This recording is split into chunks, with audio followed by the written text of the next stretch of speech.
that's why a lot of startups, if you really see, fail. We always celebrate startups which become unicorn, but we don't really talk about millions and millions of people who really fail in their businesses and why they fail and why they're not able to really make a success out of that, why every business doesn't see a unicorn status, why businesses don't go to the next level. All these we want to be discussing. But let's start with these 10 points, which are very important. If you are looking to start a business, these are the 10 points I would say has to be done in order. The first point is really the mindset. This is where the real problem lies. If I were to really see the success of any entrepreneur, 60% lies on the mindset he has or carries. It's very, very important. Are you really cut out to be an entrepreneur? That's the first question you need to ask yourself honestly, because entrepreneur journey is not easy. It's a very, very tough journey. And that's why it gives you the maximum. It is the toughest journey and it gives the maximum life goals you can achieve as an entrepreneur. And if you want to be really entrepreneur, you need to really set your mindset. And if your mindset is not ready, you will not be able to take that journey ahead. And mindset is very important, and it starts with setting the date. So a lot of people come to me and I ask them to say, do you have a date in mind where you want to really start this journey of your entrepreneurial journey? And they are confused. They don't have that. They will just say answer like, oh, look, if I get an opportunity, good opportunity, I can start tomorrow, but I'm not too sure about the opportunity. The problem is that you're not even sure about your journey. So let me start with asking this question to the audience here. A lot of people have joined in. I encourage you to go and Q&A box and give me this answer very honestly. And because you're putting your valuable time on this webinar and you need to be damn honest about yourself. Give me an answer on a Q&A box. Do you have a date in mind when you want to start your new business? You all joined Sunday morning. You're missing your family time. You're coming to this webinar. Do you have a date in mind when you want to start a business? And if you don't have the date, the problem lies there because you are not even firm what you want to do. Give me an answer. Anybody, anyone can really go out. Somebody's raising hand. You can use the Q&A box and give me an answer. Give me an answer, honest answer. Anybody. You can say, I have 2 months from now, 3 months from now, 4 months from now, 1 year from now. Any date can come in mind, but give me an answer. I want to really hear from anybody who's firm on starting a business on a particular date. Now, this is a real problem. This is a real problem. So many people have joined in. I can see on the participant list.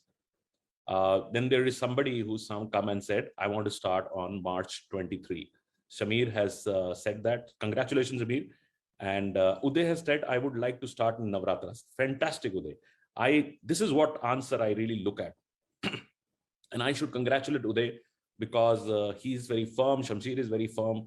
They want to really start because they are people who have that mindset ready. Rest, everybody is just exploring. And they keep exploring an entrepreneurial journey, but they're not very firm. So if you really want to start your entrepreneurial journey, first get your date. I'll further define this date. D stands for discipline. You need to become, from today itself, extremely disciplined towards your journey. A stands for accountability. You need to put yourself on accountable and also put accountability around you. All the stakeholders are going to be. T stands for training. You need to train yourself as an entrepreneur. That's very, very important. We are not trained to be an entrepreneur. Rather, Prime Minister also said in one of the statements, he says we are trained or educated for doing a job or job work, as I call it, right? So we are not trained to be an entrepreneur. We're not given creativity. We're not given problem solving. We're not giving multitasking. All this has not been given. And these are skills which an entrepreneur needs. So if you're not trained to be an entrepreneur, you need to do that. And finally, E stands for education and encouragement. You need to educate yourself and encourage yourself. Few more feedbacks. CS says, I want to start on 15th August. So you're just there. It's probably 1 month for you to start a business. Vamshi Krishna also wants to start his business in next week. Next month, first week. So he wants to do first week of August. So congratulations for 4 of you. And others also be interactive, write on the Q&A box, ask your questions. So if you want to really start your entrepreneurial journey, and I've been encouraging a lot of entrepreneurs to really come out and take their call. And if you really want to do this, start with this date. Take out a new diary, write your date and say, this is my date when I want to really do that. And if the date even moves, doesn't matter. But at least you're chasing a goal. That's very, very important. So when you're setting your mindset, first set your date. The second thing which you need to set is your life goal. Another thing which is very important when entrepreneurs come to me and I ask, what do you want to make out of that? My second question to all of you, let's see who answers that. If you want to start your business, what is your expectation from the business? And let's go on a monetary terms. You can say, I want to make 2 lakhs. I want to make 5 lakhs. I want to do 5 crores. What is your expectation from the business, and why it is the number is coming like that? Anybody can give me an answer. Use the Q&A box. Let's make it very interactive. I see a lot of people now on the webinar. Give me an answer. What kind of, if you want to start your entrepreneur journey, what is your expectation from the journey? What is the number comes to your mind? It can be any number. And I tell you, professionals always look at replacement number. So they are getting in salary 2 lakh rupees. They always think that I can make, if 2.5 lakh rupees, I can get into business. They're always replacing their current lifestyle. When other entrepreneurs see start, they have smaller goals. If you're young, you have smaller goals. You want to really make some, like somebody says, Ishan Chawla says, I want to start 50,000 to 1 lakh rupee per month. So he might have calculated his current lifestyle, and current lifestyle, he would have said, look, my EMIs is this much, or I want to buy this, or whatever that is. And he's just come at this number. That's how a lot of people do. And this is a mistake. Businesses you are running for next 20 years, 30 years, unless and if you define your life goals for the next 20 years, what are the major events coming in your life? How your business is going to support your life journey? This would not work, right? So, and businesses you don't want to change. So if your goals are very clear over the next 10 years, 15 years, 20 years, depending on how far you can see, then you can set those goals with your business. Otherwise, you will always look at an immediate opportunity, and that would not be the best thing to do that. So it's very, very important that when you're doing the business, first understand your mindset, second, set your life goals. Third, you need to really see your risk appetite. What is your risk appetite? How much risk you can really take? And especially, I know a lot of professionals, when they come out of a job and they start the business, they are not ready. They are not ready because their risk appetite is very, very low. They have expenses running. They have a lot of expenses for their family. Their kids are in school, and a lot of things going on in their mind. So they are very poor on their risk structuring. So they don't have even a window of 3 to 4 months. They will quickly go back to job back if their business doesn't take off that fast. So you need to really see where are you at the risk parameter. I call the risk grid. And are you on a very low? That doesn't mean that you cannot start a business. You can, but then you have to choose a business which is in the low risk kind of a situation. Are you in a mid risk or are you in a high risk structure? Imagine you're in a high risk, you're in a high reward. So it's directly proportionate to what are we trying to do. And also sometimes there are low risk businesses, but they have a high gestation cycles. It might be education. Education is a very low risk business, but sometimes can take its time to come down to that. Healthcare, similar low risk business, but a higher gestation cycle. It can take 1.5 year, 2 year for you to really come off that. So when we work with our clients, we really see where they're coming from. What is the next 6 months for them? How much money they carry? What kind of working capital they have? All that is very, very important. So 3 things we have discussed since the webinar has started. One, we've discussed really your mindset. That's very, very important. Second, your life goals. And third is your risk appetite. And fourth is the resources which you can bring to your business. And you have to be damn honest about it. What are the resources? Your time, your family's time, the capital you want to deploy, the other resources. You might have a property or some strategic location. What are the resources available with you to deploy in business? So this is not even getting to even choose what you want to do. It's actually setting you right that what kind of a business, before you choose the business, you are setting yourself right from a mindset, from your resources planning, understanding your life goals, and your risk appetite. So these 4 blocks really are the important milestones for setting you right on your entrepreneurial path. That's a point number 1. The point number 2 is, let me see some more feedbacks. So there are a lot of feedbacks coming in. One ROI in 4 months, input amount is 5 lakh rupees. Somebody wants to just put 5 lakh rupees and wants his ROI, return on investment, in 4 months. Now, this is very unrealistic, so this is something a lot of people expect. There are very few businesses you can do in 5 lakhs. It's a very small capex, and expecting it to pay back in just 4 months, which means that it cannot be just return on investment. It has to be something to do with your skills. If your skills are like consulting businesses or any kind of professional service businesses, you can get that return because you're bringing a lot of skills. I call the different ROI. This ROI is return on intelligence and return on involvement. If you're involved, you're working doing a job in your own business, you can take that kind of money. Say you become a consulting franchise or a HR planning franchise or a coaching franchise or a professional placement franchise, any kind of counseling franchise. Then you're bringing a lot of skills. It's not about the capital investment. It's your own time you're putting in. Then you can get that return. Otherwise, if you conventional businesses, you put that kind of money, it will not going to give you ROI in 4 months. So be very, very particular. Some Vimal Vamshi says, I want to make crores and I want to buy a franchise with a good brand and a good structure. Somebody says, I want to do in the food business. Food is very tricky. A lot of people get into food because they're passionate about it. Now, this is another mistake people do when they choose businesses. They choose passion over purpose. Rather, it should be other way around. It should be purpose over passion, right? So if you are sometimes choosing a business just because you like that business, you always wanted to own a F&B cafe or a bar or something like that because you always wanted to be, not necessarily you want to be successful, because there's very complex businesses and it takes a lot of effort for you. And I know a lot of disappointment happen when people start businesses just for passion. If you start for purpose, purpose is what you want to do for my business. You have goals which you want to do for your family. You want to support your family, you want to grow yourself, you want to really make future investments, secure yourself, wealth creation. These are the larger purposes you have. And see, your business is going to cover that. And if this is not going to cover that, then maybe not. And sometimes you just don't bring your passion over your purpose. Stay with purpose and follow the passion comes in, right? So that's very, very important. People make a lot of money so that they can pursue their passion. So that's the journey which everybody should do. So now we come down to the point number 2, how to choose the right opportunity. What is an opportunity one should really choose? Again, 4 dots we will connect. One is the industry. Before you even choose the brand, you need to really talk about the industry. Why are you choosing that industry? What is the advantage you bring in that industry? What is this industry going to do over the next 4 or 5 years? What is the major disruption coming in the industry? Some disruptions you can see, some you cannot see. What is the big thing which is happening? Like food. The disruption happened about 10 years back when Zomato, Swiggy really started.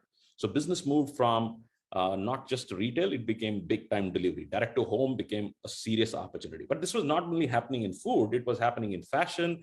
It was happening almost everything you consume. Direct to home was becoming a huge, huge opportunity. Now we call the quick commerce. Quick commerce has become a very serious. So it's disrupting a lot of businesses. So when you're choosing the industry, you need to see the future of that industry, future disruptions, innovation, key players, what is all happening in that industry. That's very, very important. Once you have chosen the right industry, maybe chosen 4 or 5, which looks strategic to you, then you go to the second thing is make a decision of what opportunity or brand you want to choose, especially if you're buying a franchise. If you're buying a franchise, you need to really choose what kind of brand you're shortlisting and why that brand over its competition. So today, if you want to get into eyewear industry, you have many choices. You can go with classic brands like Himalaya Opticals, or you can go with a future end coming funded company like Lenskart. Why you choose Lenskart over Himalaya? Why you not choose a bigger company like Titan, which is giving you eye plus? Or you can go with maybe smaller startups. So you have many choices to make that decision. And why you want to make that decision has to be very, very carefully. Sometimes it's over competitive market. Sometimes the company has given too many franchises in the same region where you are not able to get your best results. So sometimes you choose a brand which can give you that freedom and that space that you can build a larger business in a geographical area. Sometimes the brand itself make it too crowded, and then they are around so many businesses around which become your internal competition. So you need to really choose what opportunity or industry and the brand you're choosing. Then you need to really match that back with your life goals and say, next 5 years, is this opportunity and the brand can give me that kind of expectation I have? And the fourth is understanding your micro market. Now, sometimes we just see the macro picture and we don't understand. If I was to do business in Agra, I need to understand what is Agra all about and which location in Agra would make this business sense, right? So it's very important. Like yesterday, a client came to me, I was in Bombay, and experienced professionals, they came to me and they said, I want to start a business in Goa. Now, everybody wants to go to Goa. Goa is become India, Monaco, or places where people just, even the rich are moving there. Everybody's moving there. So it's a very competitive market. And almost everybody wants to do F&B going to Goa. And I've seen so much of competition in that market that people are not able to survive.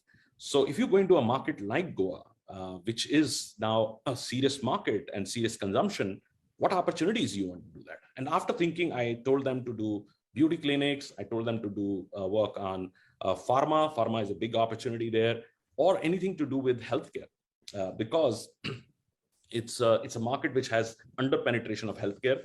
It also has under penetration of education, but education is regulated there. Government doesn't allow you, so you have to really see a lot of opportunities which can come, and what is the local situation from administration viewpoint, from a infrastructure viewpoint, from a consumption viewpoint. So all this has to be linked in your micro market. Then only you can decide what opportunity is right. So second point is how to really choose the right opportunity, industry, brand, your financial goal, and the micro market. Connect 4 dots again. 4 dots, if you are able to connect, then you will be able to choose the right opportunity. Third point, how you fund your business. Now, this is a very, very tricky task. This is point number 3. And I feel that most of the times, entrepreneurs don't really plan their finance well. So they get into business, but they're not too sure how much investment is required to run the business. So it's very important that when you are funding your business, you follow this rule of what I call 60-40.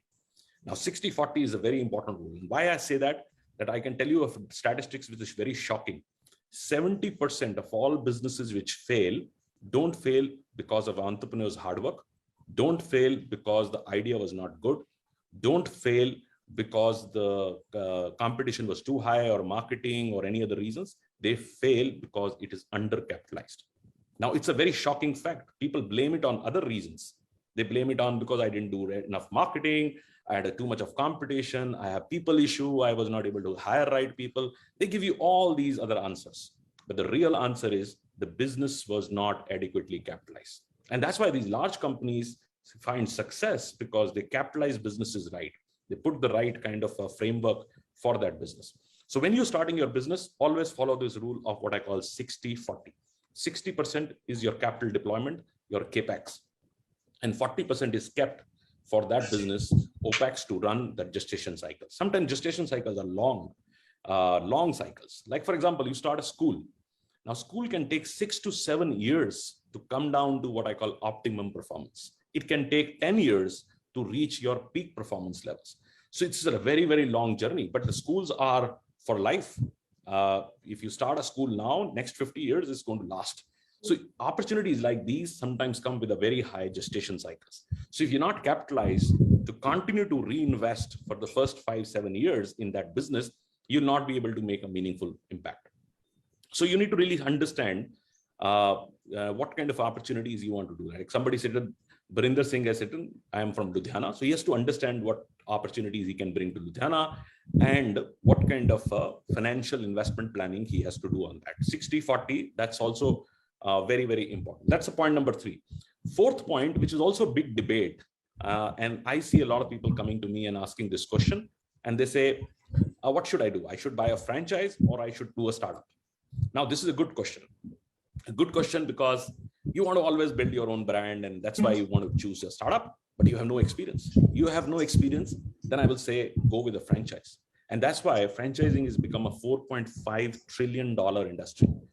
Out of every 10 startups which happen, 8 choose to do franchise and only 2 go with their own brand. Why they do it? Because they want to go with somebody, some kind of a business which is already established. And especially if you've not done business, I think this is your school to entrepreneurship. You get some education. And I've seen a lot of successful entrepreneurs who started their own brands later.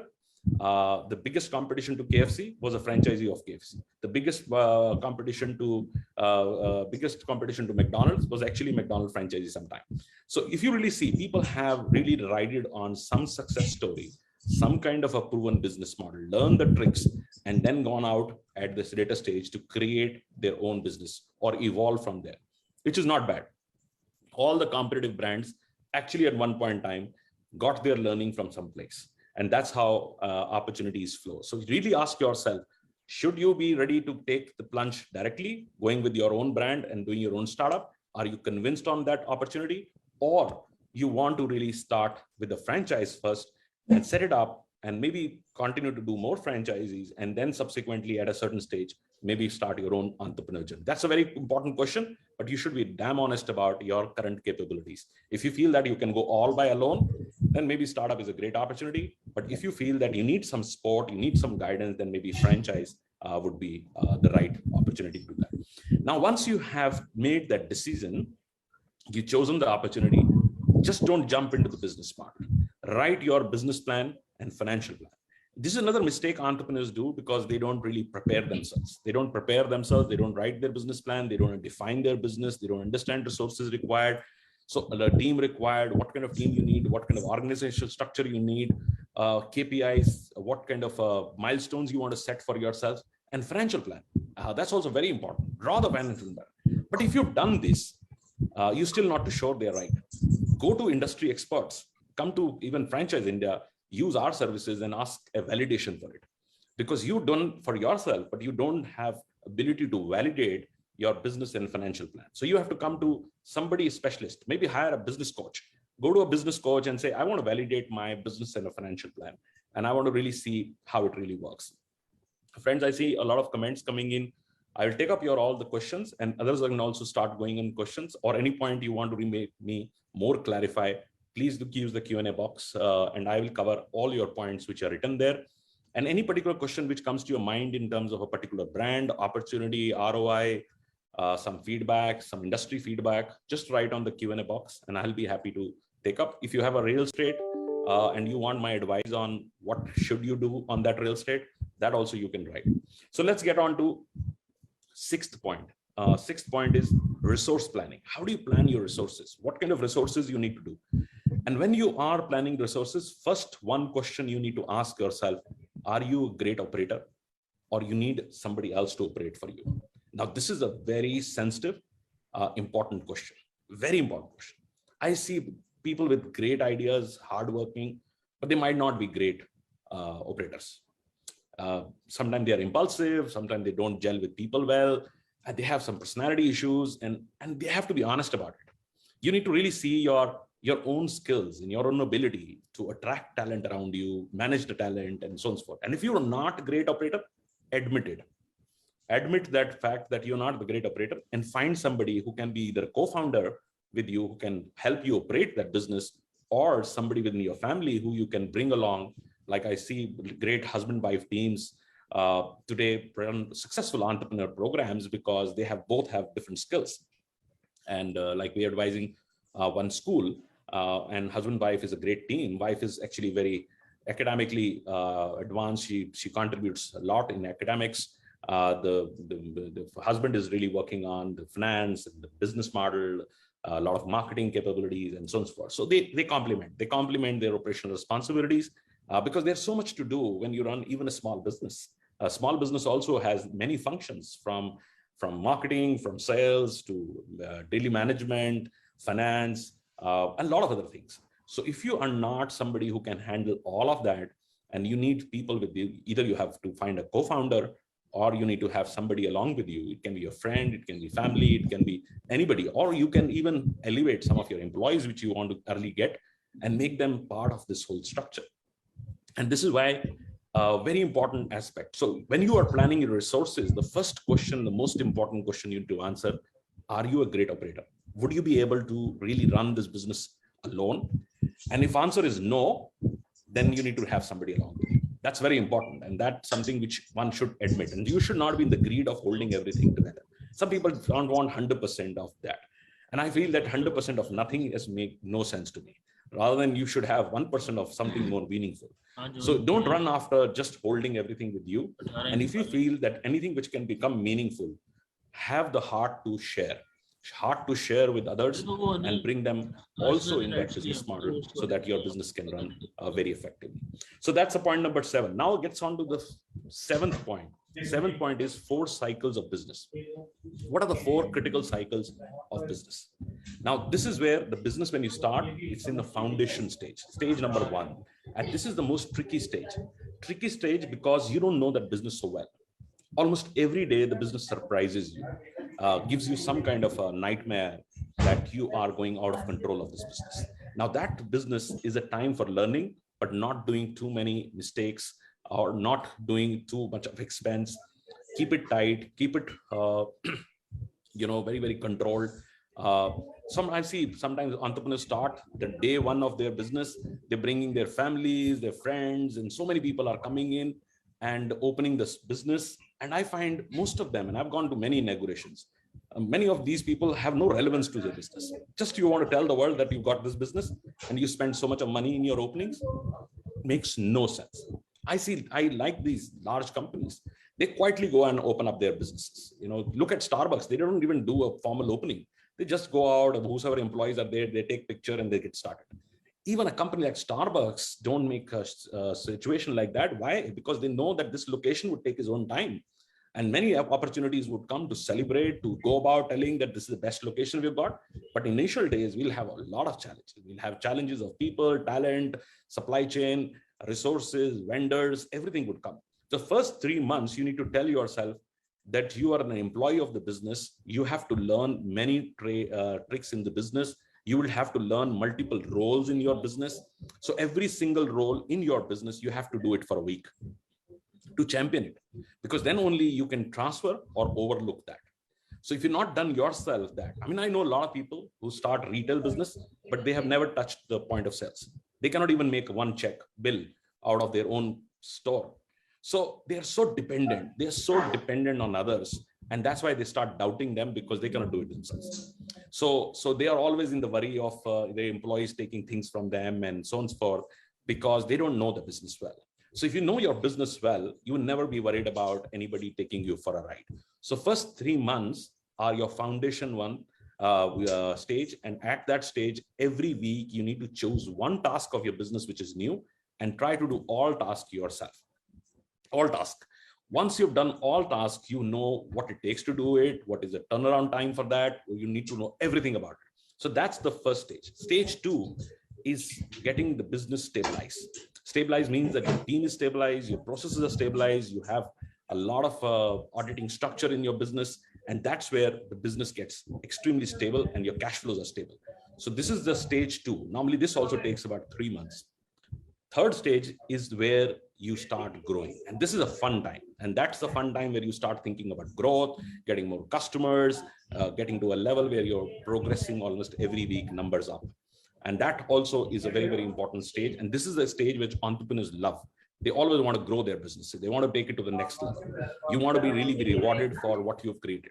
And the fourth stage is a sustaining stage where the business can run without you. Now, this is a very tricky thing. And this is where we train you. We have a coaching company also. Coaches company train you that how you can run your business without you. Now, that's a very important aspect. Because if you started from foundation, you knew the business so well, you stabilized the business, you grew the business, and now the business can run without it. Because then you can release yourself from that business and start reproducing success. That's point number 8. That at that stage, you start multiplying your success.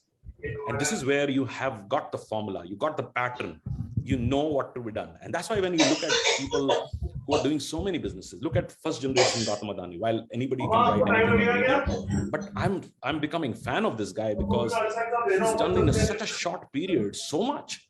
Even if he has backing of everybody, which in a lot of time people talk in media, but to just do what he's done takes a lot of effort. So it's unless and until you are really somebody who's a great executor, somebody who has a full of ideas, somebody who can attract the best talent, it's not easy to do what he's done. A lot of people have resources, relationships, backing, but they cannot do what he's done because of the ability to have that pattern. Anytime he sets a business, he turns around the business very, very fast. And all successful entrepreneurs globally would have that pattern. They have a pattern to really make their success reproduce. So they can reproduce whatever they have achieved into another business. So you really have to ask yourself, if you have released yourself and you know exactly what needs to be done to make it successful, then you can get on to reproducing that success. Now, if you have done that, then your last 2 points, which are very important, is how do you build value? Now, this is very, very important. Entrepreneurs, especially small and medium-sized entrepreneurs, all their life, they are making income business. They're making money out of sales.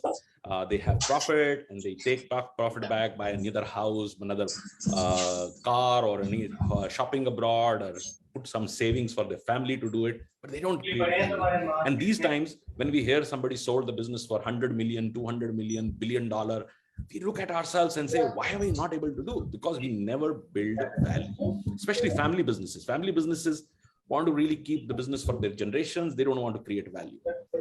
It's very important these days. I tell every entrepreneur, when you're coming to me, you're coming with a date to start and you have a date to exit. If you don't have these two dates very clearly, you never do wealth creation. You have to create wealth creation. You need to be having these two dates very clear.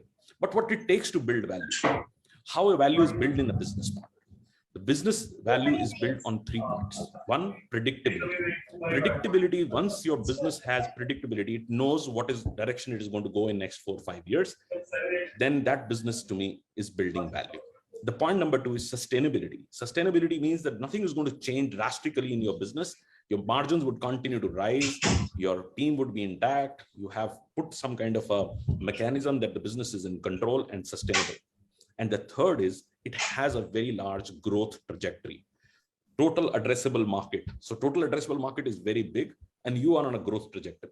If you are able to put these 3 blocks in a right framework, your business has value. And if your business has value and you have these 3 things which are very well understood, then you go to a 10th point, find an exit. Find an exit. It can be strategic. Strategic means somebody from the same industry wants to buy you out because you are an interesting asset. Or a financial exit, a financial investor who wants to take your business because it has a fantastic financial return today and in future. So at that stage, when you do a profitable exit, I feel that you build your own market price and people start looking at you. People want to invest with you. A lot of times we ask ourselves, why is everybody who has been successful is getting more money? Because they have built their market value. People want to invest through them. So that's where the space is. So when you're doing an investment, you need to really be sure why you invest and which brand business opportunities you want to invest and what is your exit plan.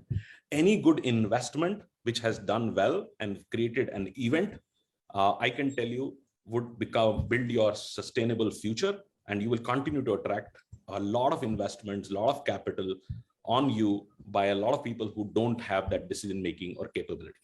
So if you want to be an entrepreneur and a very successful one, you need to really do this first journey right.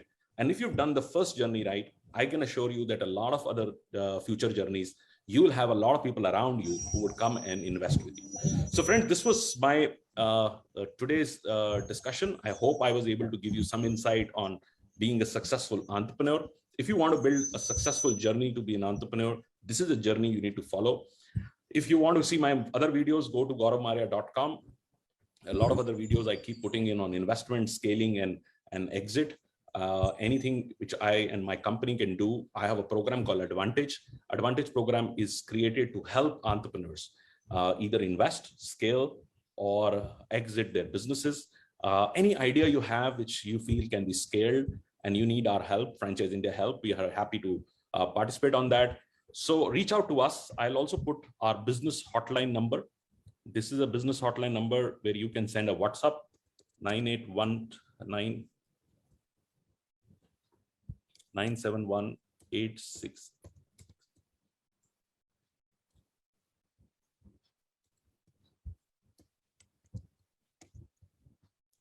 So this is a business hotline number where you can really send any information.